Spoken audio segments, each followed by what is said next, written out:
Nós vamos começar lendo o texto bíblico de João 15, verso de 1 até o 7. Muito conhecido, a videira e os ramos. João capítulo 15, verso de 1 a 7. Vamos tirar algumas lições para a nossa vida religiosa desses versos. Na minha versão está escrito assim: Eu sou a videira verdadeira, e meu pai é o agricultor. Todo ramo que estando em mim não der fruto, ele o corta. E todo que dá fruto limpa, para que produza mais fruto ainda. Vós já estáis limpo pela palavra que vos tenho falado. Permanecei em mim, e eu permanecerei em vós. Como não pode o ramo produzir fruto de si mesmo, se não permanecer na videira, assim nem vós o podeis dar, se não permanecerdes em mim. Verso 5. Eu sou a videira verdadeira, vós os ramos. Quem permanece em mim e eu nele, esse dá muito fruto. Porque sem mim nada podeis fazer. Se alguém não permanecer em mim, será lançado fora, à semelhança do ramo, e secará. E o apanham, lançam no fogo e o queimam. Se permanecerdes em mim, e as minhas palavras permanecerem em vós, pedireis o que quiserdes, e vos será feito. Até aqui. Algumas lições práticas para a nossa vida religiosa que eu queria compartilhar com você. A primeira coisa que me salta aos olhos quando a gente começa a ler esse texto é a afirmação que Jesus faz a respeito dele mesmo. Como Jesus se denomina nesses versos? Eu sou a videira, o quê? Olha, irmãos, quando você vai lá em Mateus 24 e 25, que fala sobre os sinais da volta de Jesus, em algum momento fala sobre guerras, fomes, mas ali também cita, Jesus fala que um dos sinais da volta dele é que haveriam falsos cristos e falsos profetas. Irmãos, se haveria falso, é um contraste de que quando estivéssemos perto da volta de Cristo, haveria também falsos profetas, mas haveria também verdadeiros profetas. E nós, como igreja, no nosso movimento, cremos que está lá no Apocalipse, a igreja de Laodiceia, acreditamos que Deus manifestou nessa igreja uma profetisa, Ellen White. A profetisa em contraste com os falsos profetas do tempo do fim. Mas o que me chama a atenção é por que Jesus colocou a palavra verdadeira para essa videira. Isso me faz pensar que, de uma forma de contraste, Jesus também estava nos alertando que haveria uma videira falsa. Porque ele diz assim, eu sou a videira, mas não sou qualquer videira. Eu sou a videira verdadeira. Fiquem atentos, porque pode ter a videira falsa em contraste. E quando a gente continua lendo esse texto, alguns versos que eu separei aqui diante do que Jesus colocou aqui. Ele diz aí de 2 tipos de ramos. Quando você lê o primeiro verso, Jesus fala, é interessante que quando a gente presta atenção nos detalhes da Bíblia, no primeiro verso aparece 3 personagens e um está muito subentendido. Mas a gente vê a divindade, porque Jesus fala assim, eu sou a videira verdadeira. Quem é Jesus? Segunda pessoa da divindade. O meu pai é o quê? O agricultor. E ele fala a respeito de nós como sendo o quê nesta videira? Vocês são os ramos, os galhos. E ele diz que este galho pode ser um galho que produz e que não produz. O galho que produz tem duas condições nestes versos para que esse galho produza fruto. A primeira condição diz que o agricultor, que é o pai, ele poda, ele limpa o galho que produz fruto. E lá está escrito assim, João 15, verso 2, última parte. O pai, o agricultor, limpa toda aquela que dá fruto, para que dê mais fruto. Qual é o galho que o agricultor, que é o pai, limpa e poda? É o galho que é cortado, que não produz nada, ou o galho que já produz? Nós poderíamos, numa inferência, dizer então que este é o Filho de Deus, que já está produzindo. Mas diz aqui que o agricultor vem e limpa esse galho para ele produzir mais. Não é interessante o detalhe, não é para que ele comece a produzir. Esse galho já está produzindo. Mas tem algumas ervas daninhas, tem alguns problemas. E o pai vem e limpa esse galho para ele dar mais fruto. O que seria isso na vida do cristão? Irmãos, quando a gente pensa numa poda, o jardineiro, a pessoa especializada nisso, ele vai e corta os galhos de uma árvore, de uma planta. Qual é a intenção da poda? Para que serve a poda na agricultura? Para que serve? Fortalecer a planta, não é assim que a gente... Eu sou leigo, mas essa ideia é muito clara na minha mente. A poda é para fortalecer a planta, que já está produzindo, está sendo cuidada. Mas quando a gente olha, irmãos, um jardineiro, um agricultor cortando uma árvore, podando ela, não dá uma dó? E às vezes tem uma imagem de uma árvore podada que ela fica totalmente sem galhos. E você fala, caramba, está destruindo a árvore. Mas, na verdade, ele está cuidando. Sabe, irmãos, na nossa vida cristã, nós temos exemplos bíblicos, e talvez aqui presente, de pessoas que são filhas de Deus, filhos de Deus, e que Deus quer que você seja trabalhado, provado, e aí vem a poda de Deus. Porque aqui, irmãos, não se esqueça, é o galho que produz, é o galho que está ligado na videira, é o Filho de Deus que está sendo podado pelo agricultor, não é para Satanás. E eu me lembrei de alguns textos na Bíblia, esse aqui é um deles muito claro, em Provérbios 17, que fala, o crisol é para a prata e o forno para o ouro, mas o Senhor prova os corações. Irmão, o que é crisol, hein?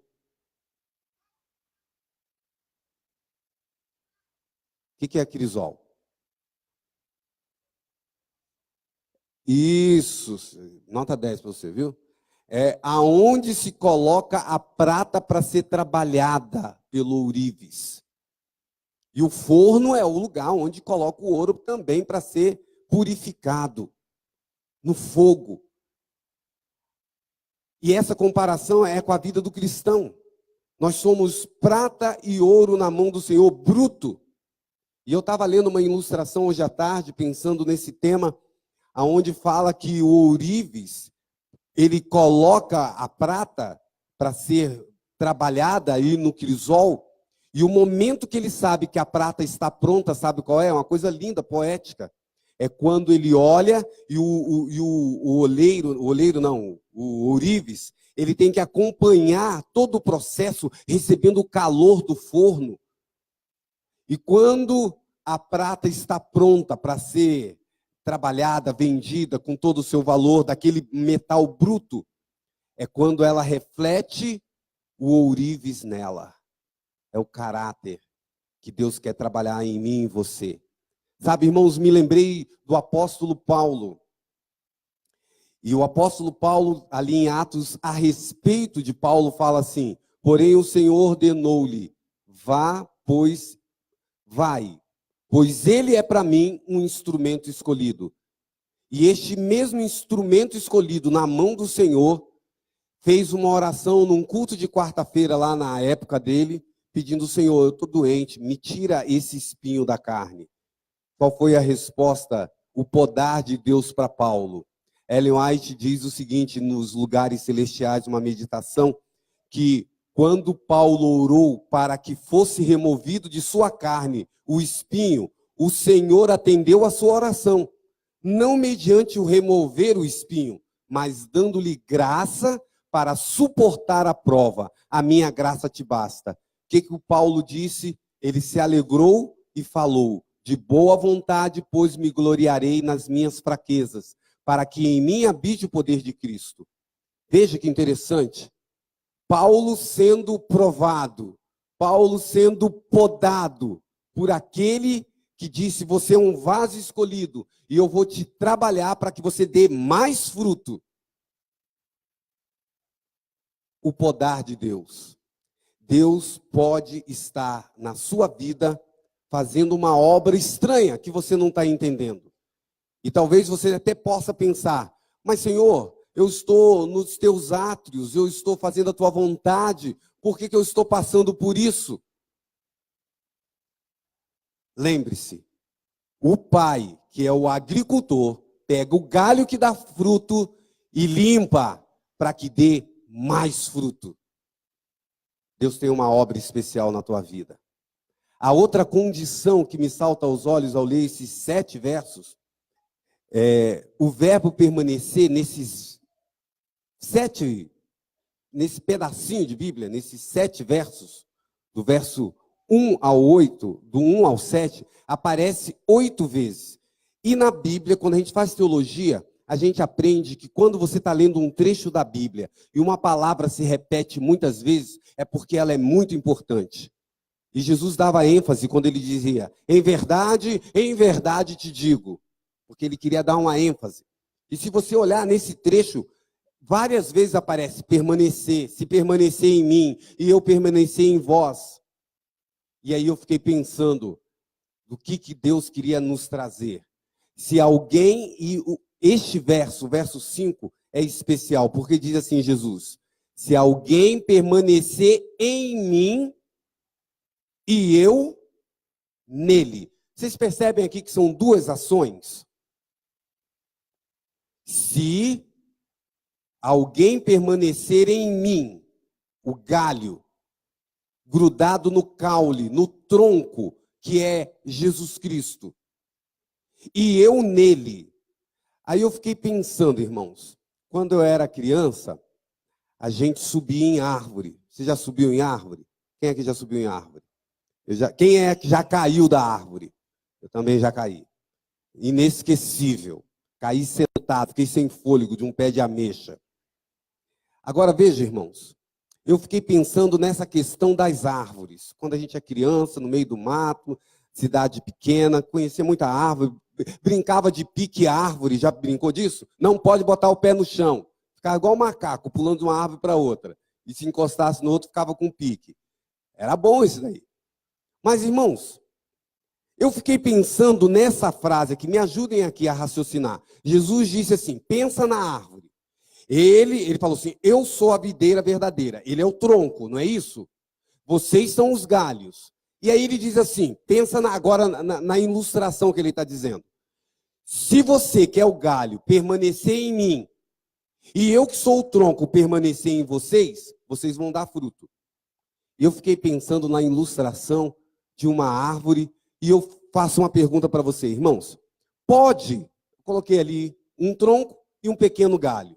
A minha pergunta para você é o seguinte: pode um galho estar no tronco e o tronco não está no galho? Vocês entenderam a minha pergunta? Pode um galho estar no tronco e o tronco não estar no galho? Se vocês permanecerem em mim, tronco, e eu em vocês, galho, o galho dá fruto. Aonde, com exceção da jabuticaba, geralmente o fruto aparece no tronco ou no galho? No galho. Olha o que Jesus está dizendo aqui. E eu fiquei pensando, irmãos, tem uma árvore que é altamente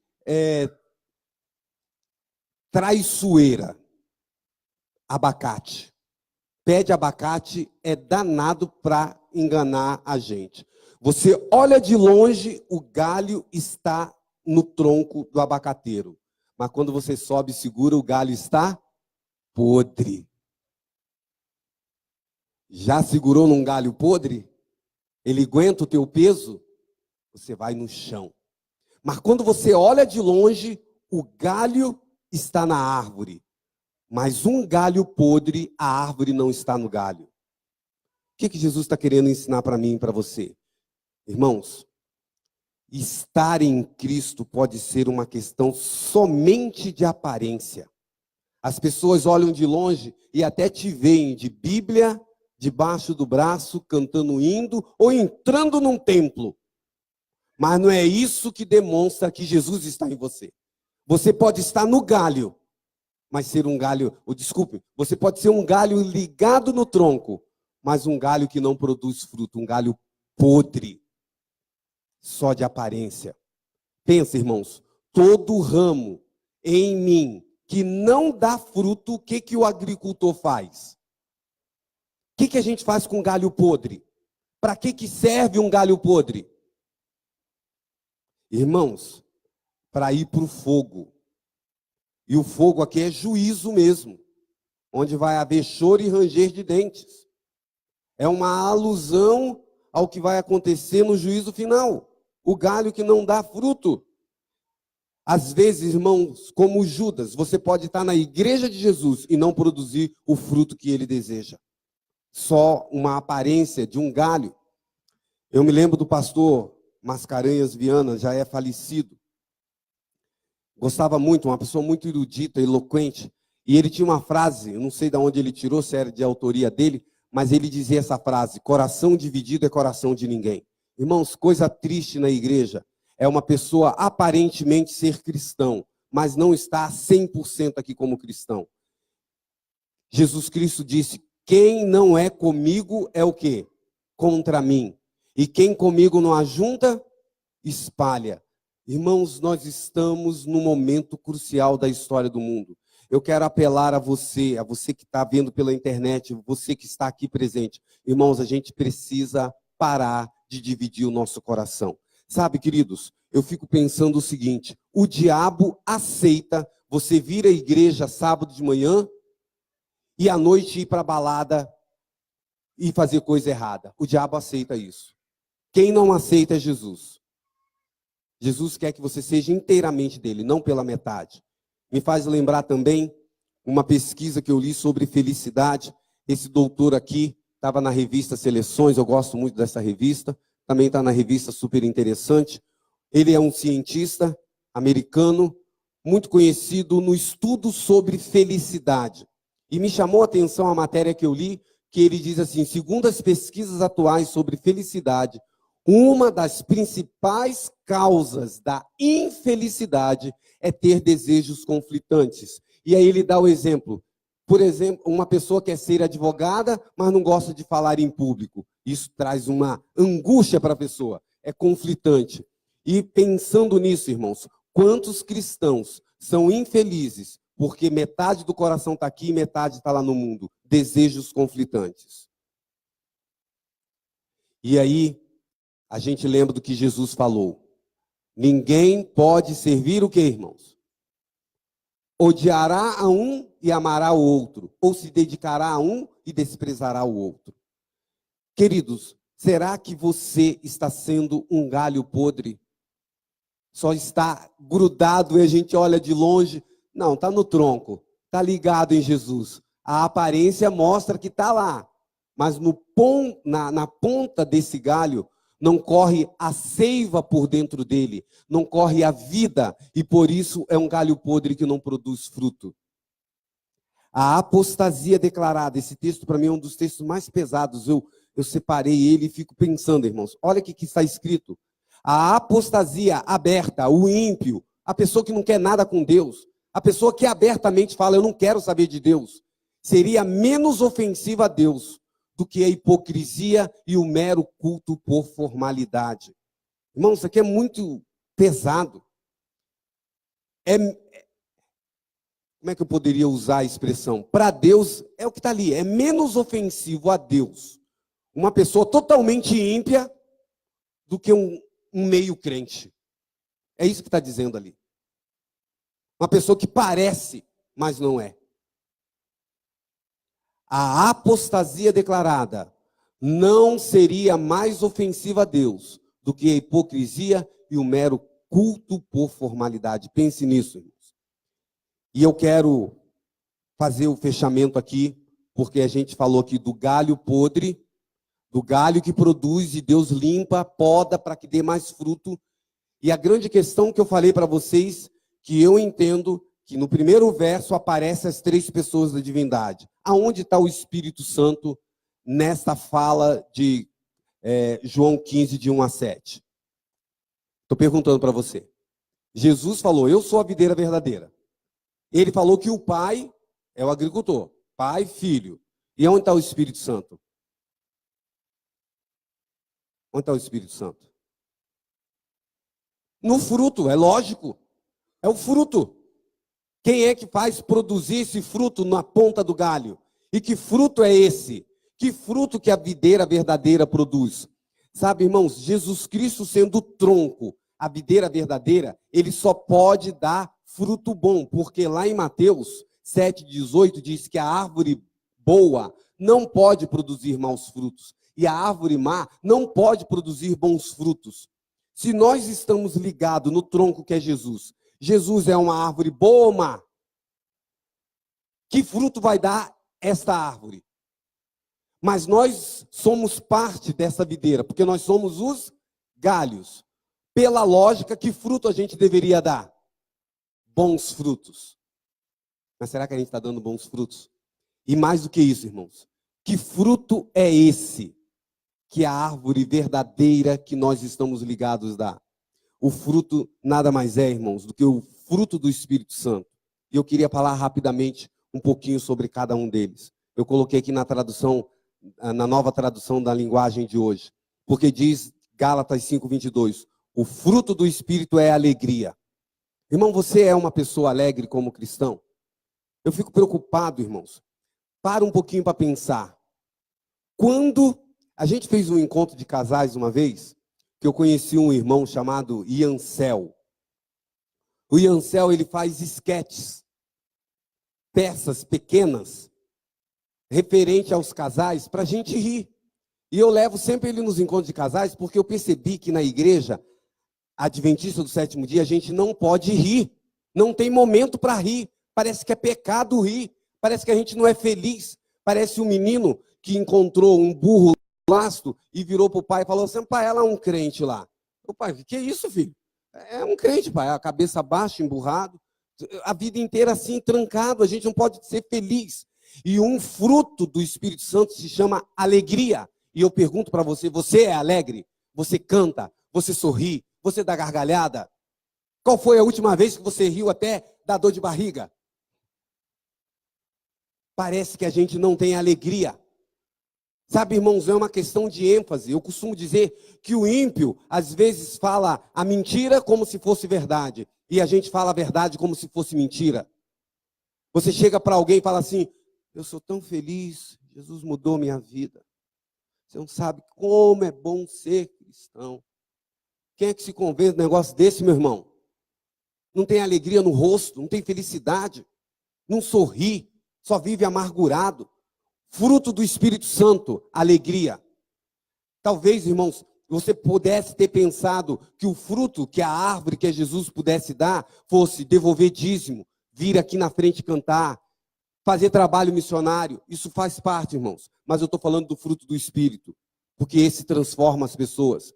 Paz. O outro fruto do Espírito é paz, que a videira verdadeira deveria produzir. Irmãos, eu não quero aqui ofender ninguém. Eu acredito na psicologia, eu acredito na psiquiatria. Sei que é uma ciência que às vezes você vai precisar de uma fluoxetina, vai precisar de um calmante. Mas eu fico muito preocupado porque a gente não tem confiado em Deus e na palavra dele que diz, não andeis ansiosos com relação ao dia de amanhã. Tem gente que é crente e não consegue dormir porque não tem paz. Tem que tomar remédio a vida inteira. Cadê o fruto do Espírito na tua vida? Você não tem paz por quê? Porque às vezes não perdoa, fica com ressentimento. Paz. A árvore, o galho, o fruto que tem que dar é paz. Outra coisa que me vem à mente quando fala de paz, irmãos, é o Sermão da Montanha, Mateus capítulo 5, verso 9. Bem-aventurado os pacificadores. Irmãos, se você não tem paz, quantos de nós, às vezes, não promovemos a paz? Somos aquele que jogamos lenha na fogueira. Somos como crianças que vê dois meninos brigando, põe a mão e manda um cuspir e tira a mão para cair na cara do outro, coisa de moleque. Tem gente que adora ver o circo pegar fogo. Não é pacificador, não ajuda. Seja um pacificador. Tenha paz, fruto do Espírito. Paciência. Irmãos, você é paciente no trânsito? Eu tenho que aprender. Porque a gente ensina pelo exemplo. E quando eu estou dirigindo, às vezes eu perco a paciência, irmão. Você deve perder também. Eu falo, Senhor, me dê mais paciência. Paciência para ensinar um filho a lição. Quanta gente é estressado nessa hora. Você não tem, peça a Deus que te dá. Fruto do Espírito, irmãos. Outro fruto aqui, olha, aqui que você conhece, delicadeza. Irmãos, eu oro a Deus e peço, Senhor, me transforma. Porque eu vim de uma família, eu falei uma vez no encontro de casais assim, irmãos, se você me ver conversando com os meus irmãos de sangue, vocês vão chamar a polícia e vão mandar separar. Porque fala alto, grita, gesticula, parece que está brigando.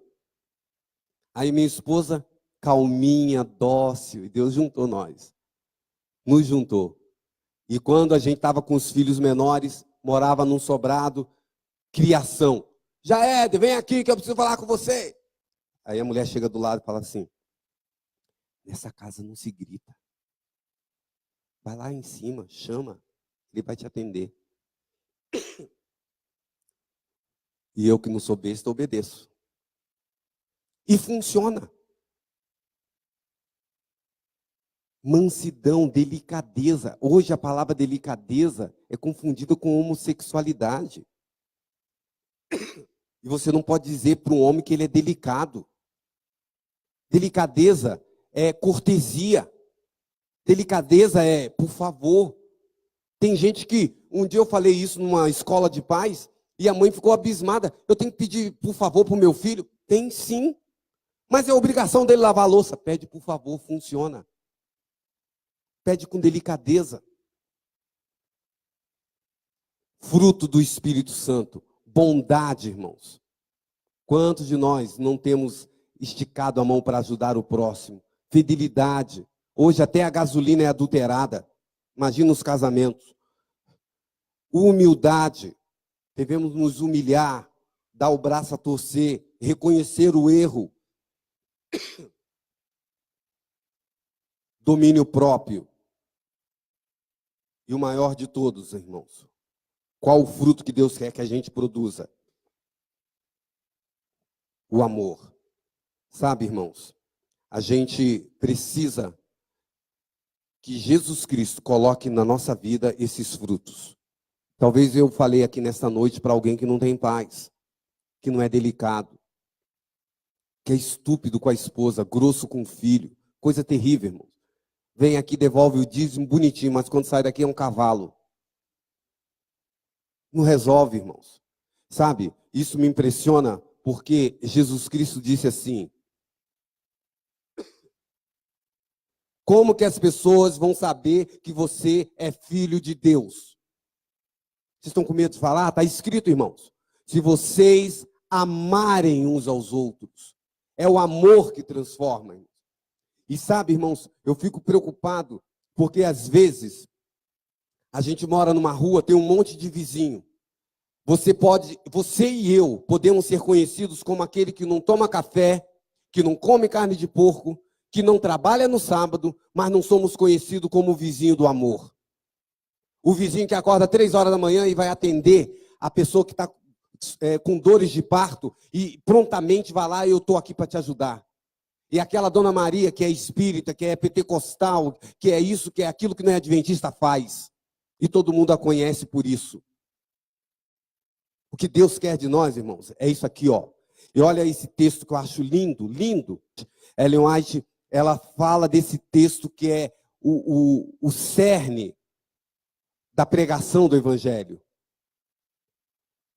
Se a gente prestasse atenção, o evangelismo, lá ela diz assim: se nos humilhássemos diante de Deus e fôssemos o quê, irmãos? Corteses, bondosos, tenros, piedosos, haveria 100 conversões, onde agora há somente quantas? Uma. Puxa vida, eu queria um negócio desse. Em vez de converter um, converter 100. E qual é o segredo? Dar mais estudo bíblico? Ter mais obreiros? Não. Irmãos, olha a lista. Se a gente fosse mais cortês, bondoso, o que é uma coisa tenra? Eu fico pensando nessa palavra. O que é uma coisa tenra, irmãos? Macia. Nós somos duros, tenros, piedosos. Aonde tem uma pessoa se entregando a Jesus, haveria 100.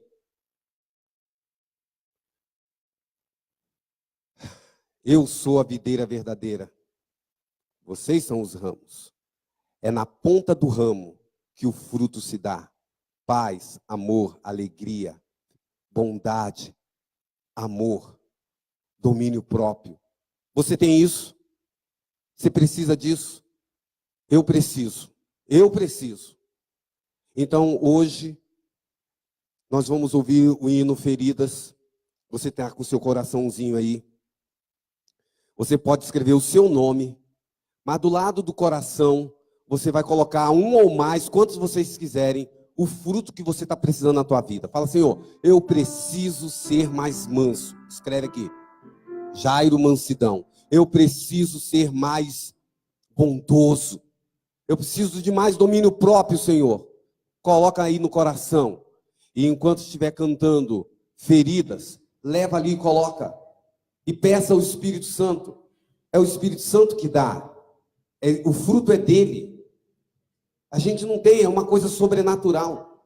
O fruto que a gente tem é o da carne. Escreva o teu nome. Peça o que fruto você vai pedir na sua vida hoje.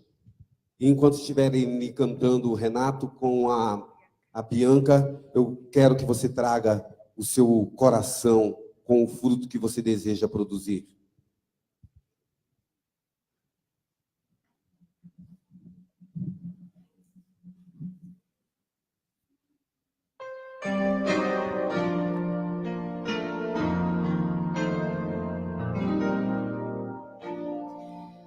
Quanto anseio encontrar Jesus, quanto anelo ouvir a sua voz, quando enfim a redenção chegar,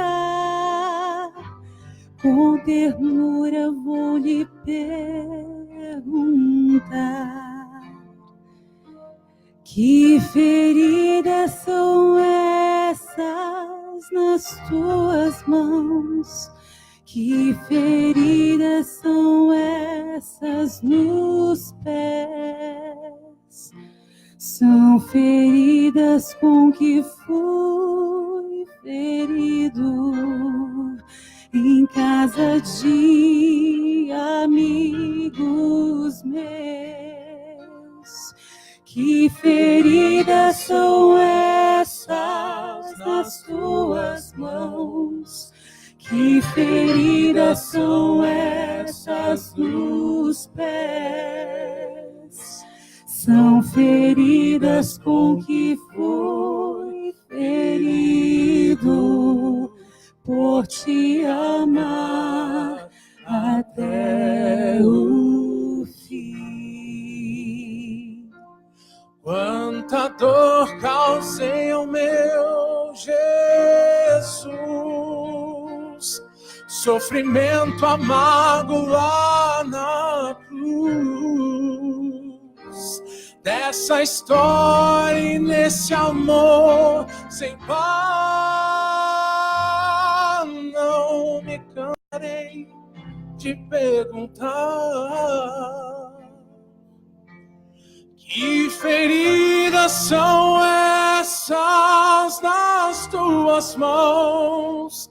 Que feridas são essas nos pés? São feridas com que fui ferido em casa de amigos meus. Que feridas são essas nas tuas mãos? Que feridas são essas nos pés?